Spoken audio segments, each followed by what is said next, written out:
Good afternoon. I'm here with the Tufts University Chaplain Interview Project here in the Interfaith Center, and I'm here with the Muslim chaplain. Would you like to introduce yourself? Hello, my name's Abdul-Malik Merchant. I am the Muslim chaplain here at Tufts, and I use the he series pronoun. Great. Well, thank you so much for being here. It's a pleasure. I hope this seems like it's gonna be fun. Yeah, I hope so. I hope so. So the first question we've got for you is, how did you become a chaplain at Tufts? Or even how did you pursue a career in the chaplaincy? The short end of it is, when I was finishing up my undergraduate studies in Islamic studies, I realized I didn't study very hard, if I'm just being very honest. I am what I call cultured in Islamic studies. I don't have a very rigorous training to be a scholar, a jurisprudence scholar, or, a scholar of Arabic or Quranic exegetical text or anything of that nature. But I realized that I also like to help people. And so I knew that I had a very niche area of things that I was familiar with. I had a very specific educational and expertise in that sense. And then I wanted to help people. And so I said, listen, I'm going to try to be either youth coordinator or an assistant imam. And so there aren't very many assistant imam jobs in the country. An imam in our community, the Muslim community, is a community leader, very similar to a pastor or a preacher. And it just literally translates to be a leader in Arabic. The Muslim community is relatively young in America, and so there aren't many institutions that are large enough to have two full-time leaderships. I was blessed, long story short, to start at the ISBCC, the Islamic Society of Islamic Society of Boston Cultural Center, as an assistant imam, and 80% of my work focused on chaplaincy-based work. I focused on pastoral care and counseling, and really just trying to be the glue of the community. Within my first year, I served as a part-time chaplain at Northeastern, and then 3 years into that work, or 3.5, Dr. Celine Ibrahim, who I'd known, I'd visited Tufts many times and met the community. She was leaving and asked me, did I want to apply? She told me about the position being open. I was like, of course. But realistically, I think that I got into chaplaincy because I see chaplaincy relatively in 4 areas. In community-based work, which is like what I did when I worked at the mosque, in higher education, in corrections, or in the medical field of some sort. So as a hospital chaplain, geriatric chaplaincy, corrections, police, jail, military, higher ed, like we are here. And so I've been blessed to, if not volunteer, work in all of these different areas. And it's really just transitioning one's perspective, essentially, to those different unique sets. And so that's sort of how I got into it. That's really interesting. The idea of transitioning between different aspects of chaplaincy. So is there a distinction between the different aspects when it comes to your day-to-day life or your day-to-day work? Only in that context is going to shift. So if we're thinking about medicine, for example, and I'm making this up as we go, so bear with me. If we're thinking about medicine, and both of us have training to be general practitioners, if I am or we're both trained to be trauma physicians, whatever, my experience in an ER in Boston is going to be very different than my experience in Baghdad. The type of wounds, the type of trauma that I'm going to deal with psychologically for myself and the people that come into that I'm going to be serving, it's just going to be different.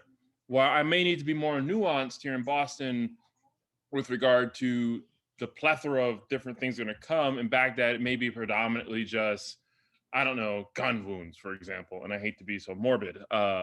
That's what I would see in chaplaincy be very similar. So I actually serve at a jail right now, and it's very similar to the work that I do here at Tufts, except it's a very different social economic class, um, a very different educational class, which then reflects both socioeconomically and educationally the race of people that I'm dealing with. Um, and so the challenges and the struggles are different, which are can be challenging for me because I have to be able to empathize with both.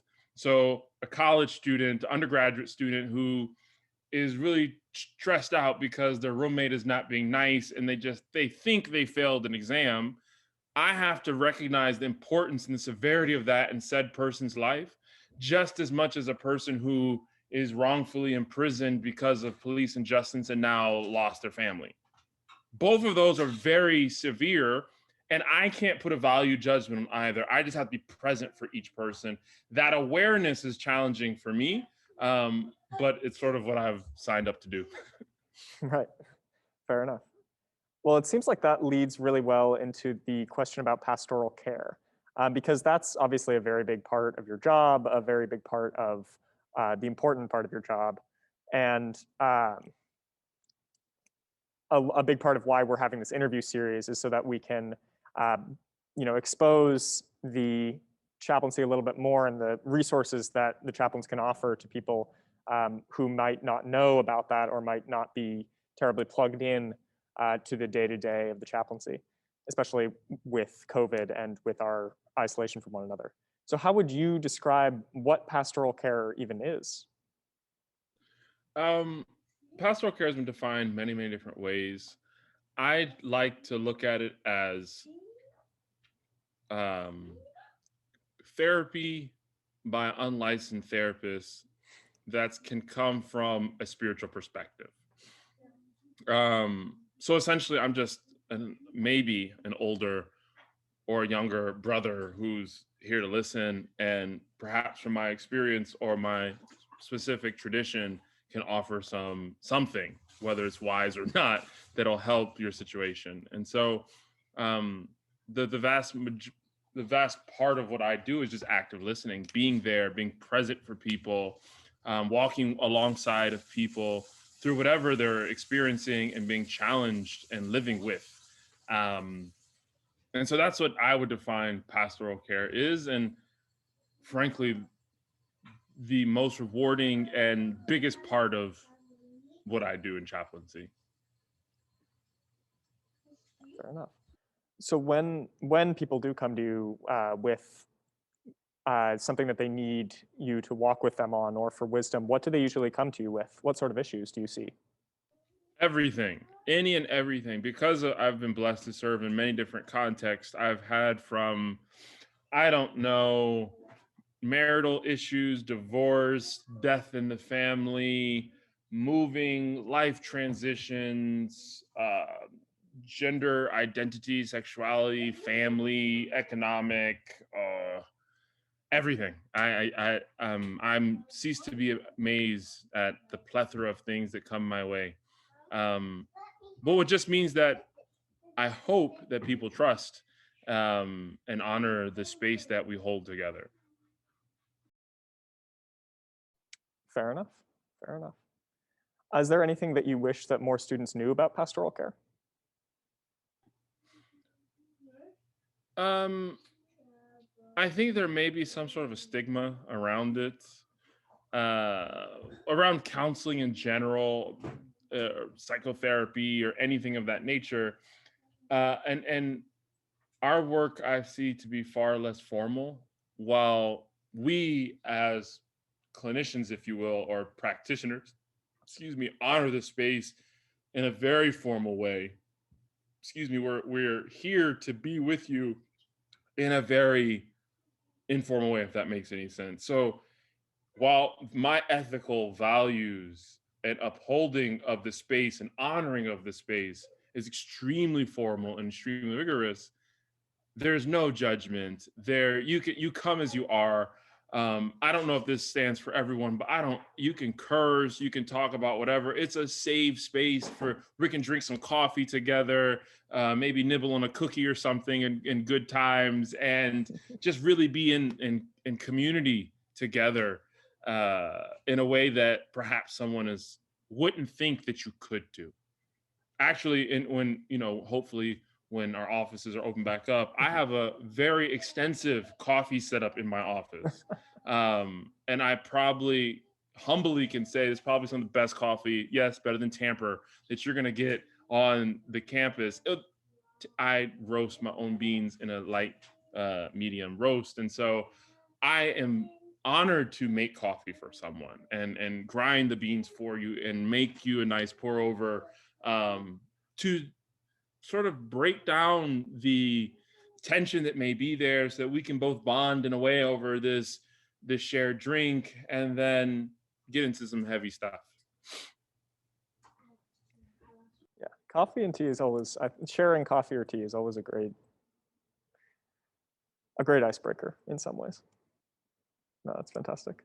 Speaking of something, because that can sort of be like a ritual, sharing coffee or tea with someone. So I was wondering, is there any ritual practice or idea that's been on your mind lately? Just sort of stuck in there and won't come out? Ritual practice idea that's been on my mind. Or that you find yourself practicing a lot lately? That I found myself running, definitely. I like, you can't know this, but I'm horribly sweaty and stinky right now. I literally just got back from a run 5 minutes before we got on this. But running has become a spiritual practice for me. It allows me to sort of unwind and decompress. And miraculously, no matter how I'm feeling before the run, I come back feeling better. And so, and it gradually, running for me has been a spiritual practice for me. Yeah, running is a wonderful, wonderful spiritual practice. This is kind of an out of left field question, but it's on there. It's on there. So, what is something that you believe? Something that I believe. I believe. So I'm writing sort of a blog piece right now, and something I've been thinking about. I believe that I'm a human being, which I believe that I have a creator, or that I'm created, and that I'm fallible, but also that I have a purpose that I don't always know, and I don't know objectively what that purpose is, but through the pursuit of life, I'm hoping to live that in the best way possible, if that makes any sense. So that I'm a created being, inherently deficient, fallible, and of purpose. Oh, that's fascinating. So you would say that you don't have necessarily a way to determine that purpose, or what sort of thing would you try to do to determine that purpose? Ooh, you're getting deep on me. I warned you there would be follow-ups. So I don't know. So I'm Muslim. I believe Islam is a monotheistic Abrahamic tradition. So there's a clear higher power. I'm just trying to speak in humanist terms right now. But so I do believe there's God and those things. But I think for me, to respond specifically to your question, I don't know necessarily what my purpose is on a macro level, from a elevated perspective, or on a micro level, on a very, zoomed in level. But what I do have is a moral and ethical system that will help me live to my assumption, and as best I can, in the best way possible, as I strive to live out whatever purpose that is. So a very real example of that is this past year, I applied to doctoral programs. Unfortunately, the schools that I applied to, I didn't get in for whatever reason. Now, while that was somewhat upsetting, through the work that I do in the jail and talking to the men who Some of them were unjustly imprisoned due to illegal traffic stops. And through talking God, talking theology, talking purpose with them for 7 months prior, allowed me, through me serving them, they served me to be able to be prepared emotionally and spiritually for my rejection. Mm. But then also to be open enough that if other things were to come my way, to roll with those punches. So to recognize, well, the reason why you wanted to be in a doctoral program is because you wanted to get paid to research, read, and write. I'm already reading, and I still am writing. I now have submitted 2 academic pieces for peer review. I'm blessed to have done that. But also there's blog writing. And so it's like, oh, I didn't even think about that. And I can still write in an academic style just for public consumption. But I do that anyway. So let's figure that out. And that has enabled me to channel my mind a certain way. And so the purpose, I hope, is, as my teachers tell me, our spiritual path is through love and service, that the purpose is that, but on a sort of micro level, I don't know. I'm just trying to be as best I can as I'm trying to fulfill and live out whatever I'm doing. Right. No, that makes a lot of sense. I think that's a very interesting distinction, the micro and macro purposes. Well, unfortunately, I think we have to move on from that question, but where would you like to see the chaplaincy go in the future? Tufts chaplaincy, that is.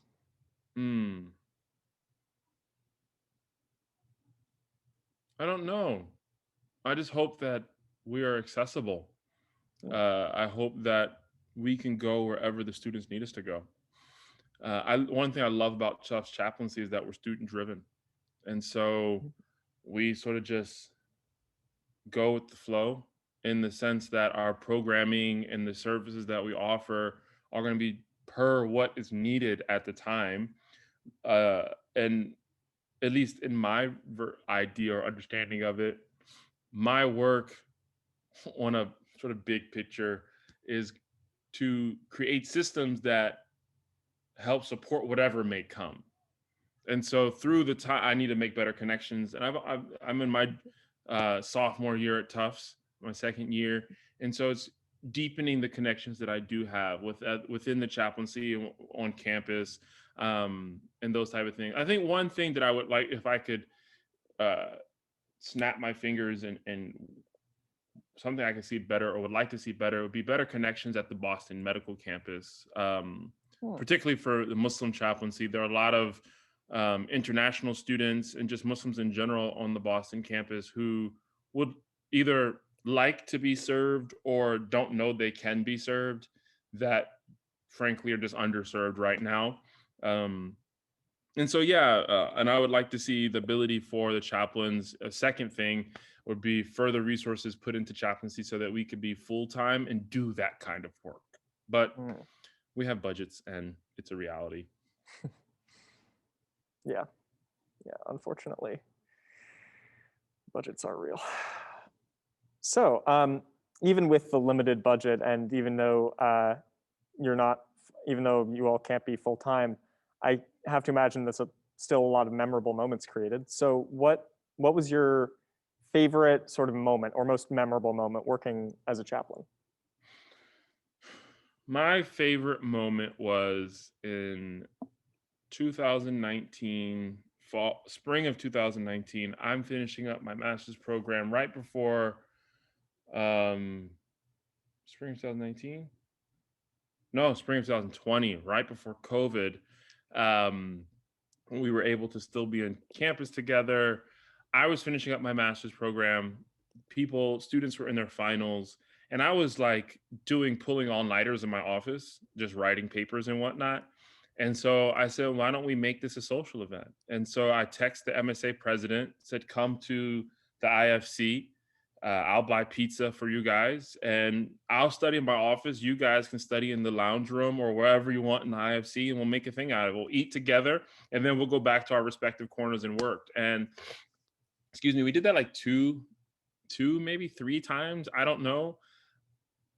And it just was awesome being able to take a break, because I get distracted easily, and know my own style of writing, and I need that distraction sort of. So to be able to leave my office, crack a joke or two, make some coffee, make some tea, jump back in, eat some more food, jump back in. And so Right. those long nights were awesome.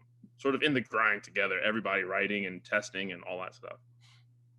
No, I've actually, I recall having a few of those events recommend or praised to me by a couple people on MSA. I think Ayub and Hassan both talked with me about that. Well, that kind of covers the follow-up question for that about what your favorite event is at Tufts. But do you have an official open to the public chaplaincy event that you really love and that you think more people should, or that you think is underappreciated and you think more people should go to? Anytime we do AMAs, ask me anything. I'm pretty much an open book, anyways. And like to riff. This type of format is I'm in my sweet spot. As long I have no problem saying I don't know, and like you've asked me a question beyond my pay grade. Um, but these type of things are awesome and what I love to do. You sent me these questions beforehand. I read them and was like, yeah, we're gonna save these. Let's hop on a Zoom soon. I didn't prepare anything, or for some reason I like to riff. Anyways, so yeah, the AMAs that we have both for public and for the MSA, which I don't care, anyone can attend. I wish people knew about them and would do that, but also the Zooms, like setting up one-on-one sessions. I unfortunately, my teachers never put limitations on me meeting them for my needs. They were always available for me. They never charged me. They never judged me. They just were present. And so I try to be that way in my chaplaincy, whether it's at Tufts or outside of Tufts. Our relationship doesn't have to stop if you're no longer at Tufts. And so I think those two things, the AMAs and also just one-on-ones, people took me up on. There's only like one or two students. I don't set restrictions to the times, amount of times, or anything. There's only like one or two students who be like regularly like, yeah, so I want to check in. Yeah. Speaking of check-ins, so for students who want to come to you for pastoral care, do they have to be religious? Do they have to be Muslim? You don't have to be anything. You just have to want to talk to somebody about something.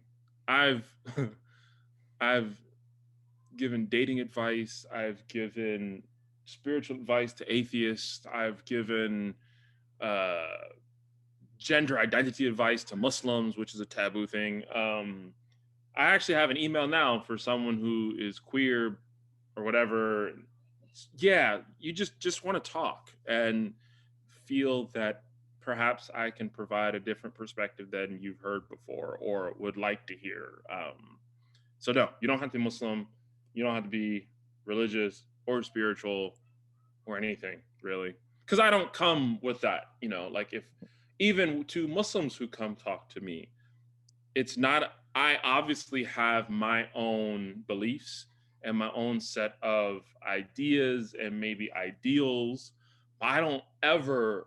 It's a religious. It is a Quranic and Islamic theological position or jurisprudent position probably, but God says in the Quran there's no compulsion in religion, and so I'm not allowed to force my own ideas, ideals, philosophies on anyone. And so yeah. That's fantastic. Well, I believe that brings us to the end of the official questions, but there's a few fun ones that I want to hit before we head out. Yeah. First of all, do you have a fun fact about yourself? A go-to fun fact? I don't have a go-to fun fact. No, not really. When I was a teenager, they called me Animal.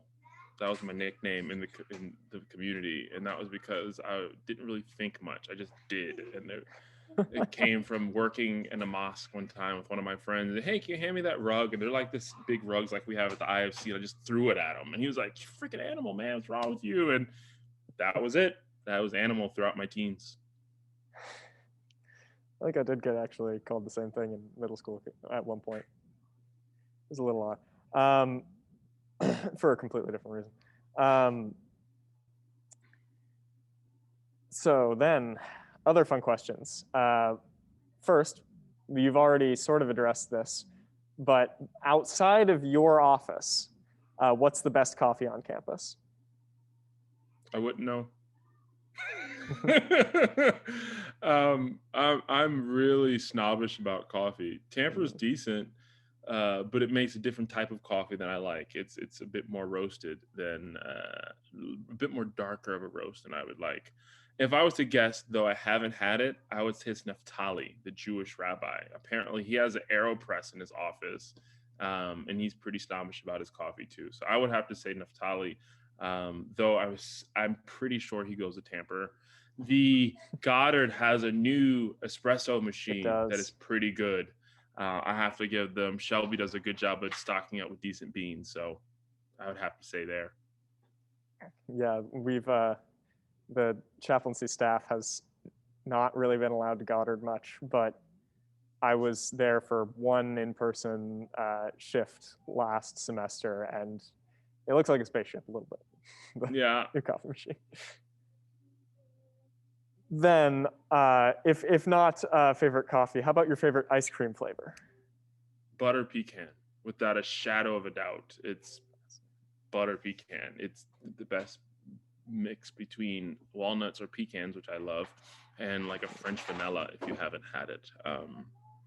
And then, okay, since we're asking fun facts, and I've been sort of healthy eating for the last year or so now, there's a company called Enlightenment that makes like butter pecan. It was a bunch of different flavors. They are keto friendly, and they don't spike your glucose levels. And I think they have like 5 carbs in half a pint, 10 in a whole pint. And so you can down that bad boy and not feel bad. Fair enough. Well, do you have a hot take on whether it's pronounced pecan or pecan? No, I have no clue. I think I say pecan, but if I wanted to sound fancy, I'd say pecan. Yeah. Because I don't know. I don't either. I feel like everyone I talk to pronounces it differently, and I was hoping potato, I could get some wisdom from our honorable I told chaplain. you, I have no problem telling you I don't know. Yeah. Fair enough. Fair enough. All right, then just one last question, which is, if you could, since you are now in the business of giving advice, if you could go back and give your younger self one piece of advice, one piece of wisdom that you've received in all of your years studying and all of your years serving various communities, what would that piece of wisdom be? So I'm of two minds. One would be just trust the process, because I'm a firm believer in that the tapestry of experiences that we've had throughout our lives makes us who we are today. And I don't think that I would be the same person if I was to retrospectively go back. Like, what is that show called on Netflix? Umbrella Academy. They always try to change something, but by changing it, it changes the future, or whatever other sci-fi or fantasy we're talking about. So yeah, I don't know if I wanted to intervene too much. So just trust the process. So sort of try to give myself some encouraging advice that it's going to be okay. Just trust the process of whatever's happening, and to be open to embrace it for what it is. I think probably then on the other perspective, I would so trust the process. The other would be some form of self-encouragement, to believe in myself a bit more. For many years, I didn't think that I was very smart, because I didn't know how I learned, and I didn't know the style or how to learn properly that works for me. I'm a visual learner, and therefore I need to write things out. Memorization is not my strong suit. In the Eastern world, when you like, so you have to memorize text, that just doesn't work for me. And so I knew that I could work very hard to get decent grades, but I'm just not that smart. And I was like, okay, that's fine. And so halfway through my master's, someone told me, dude, you're very smart. Stop saying that. And I was like, really? Oh, okay. And so I didn't realize that till I was like 28. And so, yeah, I would probably just tell myself something like that. Some words of encouragement, like, you got this, it's gonna be all right. You are smart, something along those lines. And then I hope that that wouldn't change the first part too much, like re-alter the course, except in a good way. Um, and then lastly, probably again, still the same first point, but like, don't waste so much time. I would probably tell myself to read more. Growing up, my mom thought I was dyslexic. She had me tested 3 times. Fortunately, but unfortunately, I'm not. I say unfortunately because I don't have an excuse to why I just didn't like reading. And I just didn't like reading growing up until I was about 25. My wife was pregnant with my son, he'll be 8 soon. And I said, I want my kid to be a reader.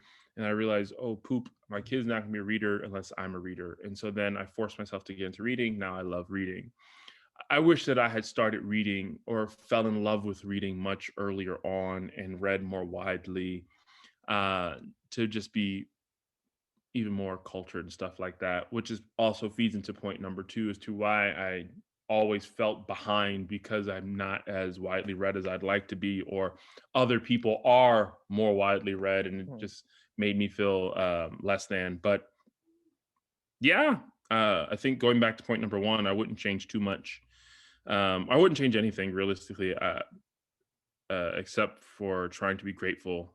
So the point that I try to tell myself now, which isn't the question, was just being grateful for it all. Trying to have a healthy sense of loving surrender, as one of my teachers says, but also just a gratitude for all of the experiences, so that hopefully I can turn them into positive regardless of where they are, so that I can turn them into not just healthy emotional things to help. Data, empirical data shows that religious practices can lead to positive coping, but also to make me a better person. And so, yeah, just be more grateful, more humble. Wonderful. Well, I think that's a great note to close out on. Thank you so much for being willing to do this interview. This is awesome. And how can people reach you if they want to reach out for pastoral care or just to talk? Just shoot me an email at my Tufts email address, am.merchant@tufts.edu. If you Google Muslim Chaplain, Merchant, Tufts, Abdul-Malik, Tufts, whatever, it'll come up in Google. And so, yeah, Great. Well, thank you so much. of course. Thank you.